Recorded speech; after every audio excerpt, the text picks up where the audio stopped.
We have all heard of a good old urban legend, and we can sometimes appreciate the creativity it took to create them, the good scare it gives us, and sometimes the moral interpretations we get from them. But what happens when an urban legend about a deranged man that kidnaps and murders children, specifically intellectually challenged children, is revealed to be real? According to the Insider article Creepy Urban Legends from Every State, the story of Cropsey is the most terrifying legend in New York, and I, a native New Yorker, just wanted to dive deep into this topic because I haven't heard of it, but boy, is it creepy. Before we discuss the terrifying Cropsey urban legend, I just wanted to ask you guys to please consider subscribing to my channel because I post videos every single week, sometimes twice a week, like this week, on the spine-chilling, conspiracy, paranormal topics that you want to hear. In addition to videos like this, I also have Cauldron Convos, which is a longer form content podcast with a co-host where we talk about the same crazy topic, so make sure to hit subscribe so you can, hear about the important things every single week, because if we're not talking about it, who is? Now we're going to start lightly with the Legend of Cropsey, just what it was, but then once we get warmed up a little bit, we're going to go dive into the real hard truth about the actual serial killer from Staten Island that did some pretty messed up stuff, so make sure to stay tuned for the second half of this video. Now, there are actually a few iterations of the Legend of Cropsey, but the first one apparently popped up in the 70s. One of the most classic iterations is that Cropsey was actually a man that escaped an asylum. He had a hook for a hand and would even bring children down into the tunnels of an abandoned tuberculosis sanitarium called Seaview Hospital. And if you haven't been to an abandoned TB sanatorium, don't go. I've been. Now, a summer camp variation of the legend actually inspired the movie The Burning, which is produced by Harvey Weinstein, so if you plan on watching it, don't. Now, in this legend, Cropsey goes insane after a prank leaves him disfigured, and he, wants to wreak havoc and seek revenge on the camp counselors of a camp, and he chases children with an axe when he murders them. Now, this is where the legend gets a little wishy-washy here. Apparently, Cropsey either stalked children at a sleepaway camp, or a psychiatric hospital, or a children's hospital. So either Cropsey is getting around in multiple places, or the game of telephone left this legend to be a little fuzzy. There was actually a documentary called Cropsey that came out in 2009 that linked this serial killer to the urban legend in Staten Island. One of the directors of the documentary, Joshua Zeman, notes that many kids that he grew up with in Staten Island, including himself, was very scared of the Legend of Cropsey. Specifically, they were really scared of the woods around Willowbrook School. Now, Willowbrook State School was a state-supported institution for children with intellectual disabilities located in the Willowbrook neighborhood of Staten Island. Now, in the documentary, Joshua actually recalls an iteration of this urban legend, and it derived from an expose on the school Willowbrook in 1972 that showed the horrific conditions of this state asylum. According to the expose, just one attendant was responsible for 50 plus severely intellectually disabled children. And I saw some of the clips myself, and it was very disturbing. Now, it wasn't until about 10 years later that the state school actually shut down. However, the school was left abandoned, and there were rumors circulating Staten Island, specifically kids talking about former patients or students of the school were confused when it closed down and ended up winding back to the abandoned state asylum as squatters living there in the tunnels, in decrepit buildings. Now, many kids explore these abandoned tunnels, and the Legend of Cropsey just kind of grew stronger. But parents of the children of Staten Island would actually use Cropsey as an urban legend to get their kids kind of scared and to get them to, come home before their curfew ended and to get them to avoid dangerous neighborhoods and other things, basically as a tactic to scare them, to make sure that they weren't getting into trouble, or else Cropsey would kill them. A typical scare tactic that a parent would give to their children. Is this okay to do? I don't know. I feel like that's wrong. I feel like that could traumatize a kid. I feel like I've definitely been traumatized by some weird things my parents used to tell me that aren't true. I remember specifically my dad told me that if I ate sunflower seeds, a sunflower would grow on my stomach, and I believed that for like 5 years. Like, I was traumatized. Now every time I eat sunflower seeds, never mind. I can't talk about it.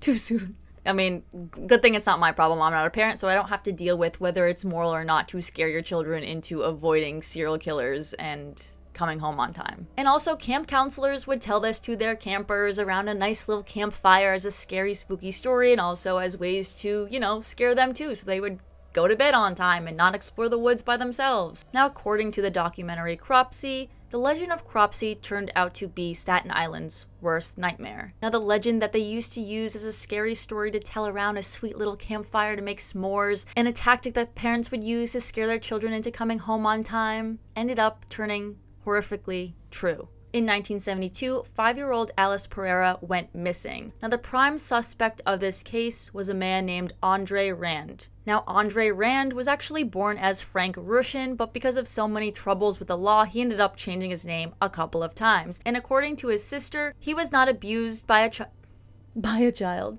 According to his sister, he was not abused or neglected as a child. He was not molested as a child, though his father did pass away at the age of 14. Not the father. Obviously. He had him at 12, and when he was 14, his father did pass away, and his mother was later checked into a large psychiatric hospital, one of the largest at the time. And from 1966 to 1968, Andre actually worked as a custodian and a physical therapist. I don't know how you can do both. I feel like I don't know, I guess they were short on staff, at a state school called, you guessed it, Willowbrook, the same school that some of the iterations of Cropsey focused on. Now, as I mentioned earlier, the expose on the school actually caused it to eventually shut down, in which case Andre was out of job and he was actually living in the woods around the school. Now, there were definitely a lot of red flags about Andre and his background, and I actually can't believe that he wasn't jailed sooner or mentally evaluated or something, because I feel like these are very concerning criminal records. For example, in 1969, he attempted to rape a 9-year-old girl. Luckily, he was caught in time to prevent the matter. However, he pleaded guilty to a lesser charge of sexual misconduct, which resulted in him being jailed for 16 months, which, not enough. Honestly, in 1972, like I mentioned earlier, Alice Pereira vanished, which started the known disappearances linked to Andre Rand.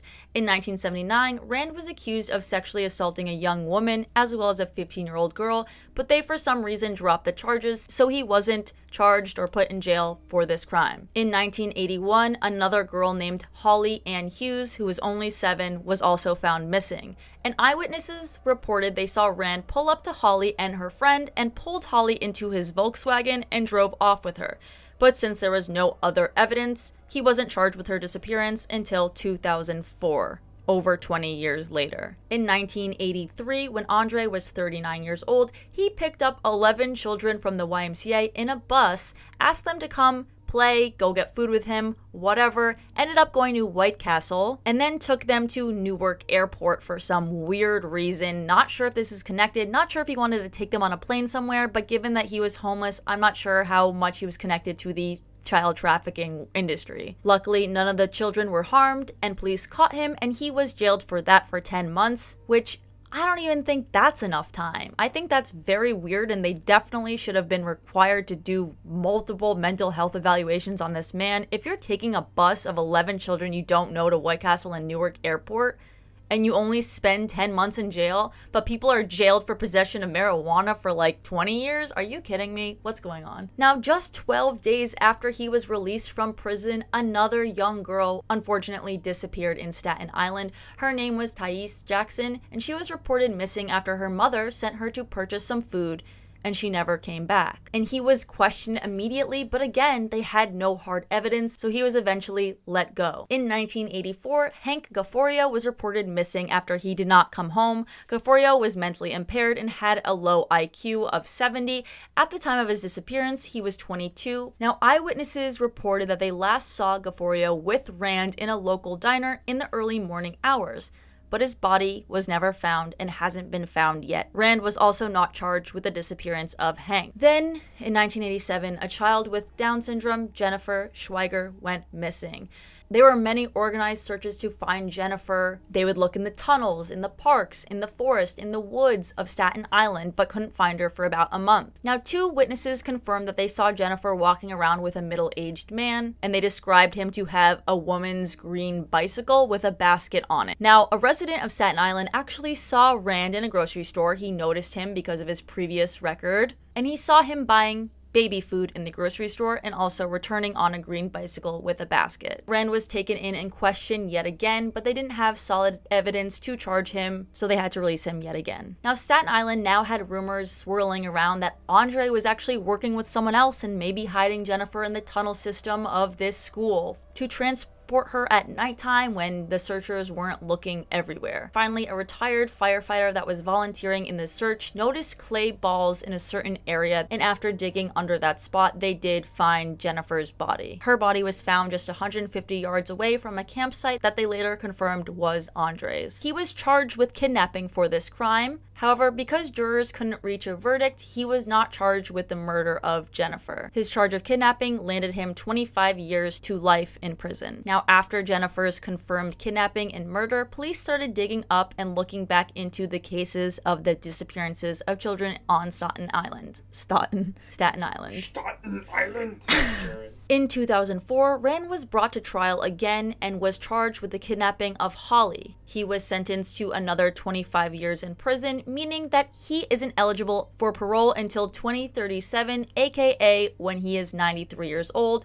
So we're all assuming that he will just pass away in jail. I was going to say something brutal, but I don't want him ever watching this on a flip phone in jail and then writing me a letter, because he does that. He apparently wrote weird letters to ladies on Mother's Day. Now, people claim that Rand was actually involved in satanic rituals and that he was part of a cult. They claim that he would kidnap these children for satanic rituals. And in the documentary, they show multiple buildings covered in graffiti with satanic symbols, satanic phrases. But the documentary can't conclude, is it actually a cult practicing satanic rituals in this abandoned state asylum? Or is it just kids of Staten Island playing some jokes or, going through their angsty phase? Because we've all had that teenage dirtbag phase. I don't know why I was Southern when I said that.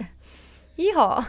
Some other people note that he was actually a leader of the underground homeless people that lived in the tunnels of this school, and that he would give the children away to his homeless friends. And Jennifer's family actually received letters from an anonymous source stating that Rand was in fact supplying these children to the Church of the Process, which, if you don't know, it was founded by 2 former Scientology members, and it was essentially a satanic church that now claims that it's not in practice anymore, at least not the founders. And the founder of the Church of the Process actually is living in Staten Island.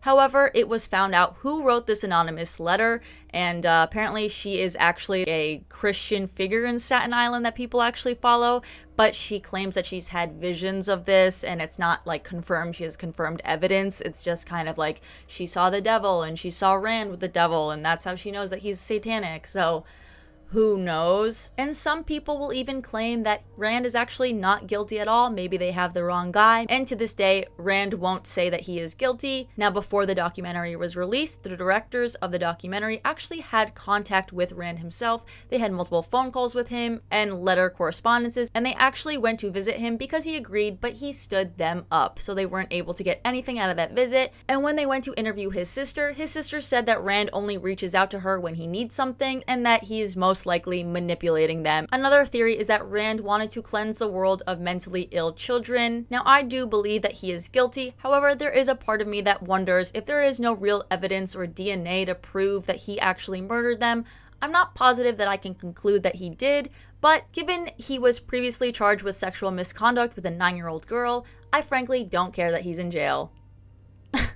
The story is very sad for the families who lost their children, and it's super upsetting that to this day they still don't have closure. They don't have the bodies of their children in some cases. I hope you found this once urban legend turned horror story as interesting as I did. And the worst part is that the true story was actually more terrifying than the urban legend. Thank you guys so much for tuning into this episode. I hope you guys liked it. If you did, make sure to hit that subscribe button, comment, because I reply to every single comment that I get. Like this video, and I'll see you guys next time. And make sure to check out Cauldron Convos. We would love to have you. It's a little bit more goofier than this one.